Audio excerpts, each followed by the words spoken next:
মাদকাসক্তি আধুনিক সমাজের একটি ভয়াবহ সমস্যা, যা শুধু ব্যক্তির জীবন নয়, পুরো পরিবার ও সমাজের ধ্বংসের দিকে ঠেলে দেয়। মাদকের ছোবলে শুধু যুব সমাজই নয়, শিশু থেকে বৃদ্ধ সব বয়সের মানুষই আক্রান্ত হচ্ছে। মাদকের প্রভাবে শারীরিক, মানসিক, আর্থিক ক্ষতি তো হয়ই, পাশাপাশি এটি অপরাধমূলক কর্মকাণ্ডকে বাড়িয়ে তোলে।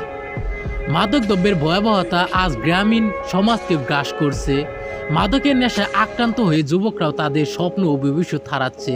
শুধু তাই নয়, মাদকের টাকা সংগ্রহের জন্য তারা চুরি, ছিনতাই, এমনকি হিংসাত্মক অপরাধের মতো কাজে জড়িয়ে পড়ছে।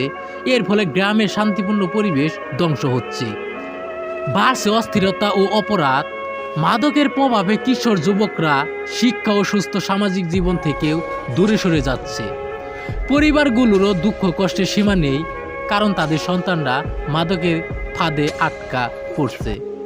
মাদকের টাকার লোভে অনেকে অপরাধের জগতে পা বাড়াচ্ছে, যা পুরো গ্রামের উন্নয়নকে ব্যাহত করছে। আর এই সমাজ রাষ্ট্র ধ্বংসকারী মাদক উৎসদাতা একজন মাদক ব্যবসায়ী।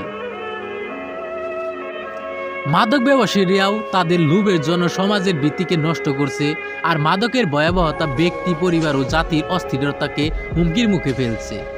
মাদকের সুবলে তরুণ প্রজন্ম ধ্বংস হচ্ছে, অপরাধ বাড়ছে, সামাজিক মূল্যবোধ ভেঙে পড়ছে। মাদক মুক্ত সমাজ গড়তে মাদক ব্যবসায়ীদের জন্য কঠিন আইন জরুরি।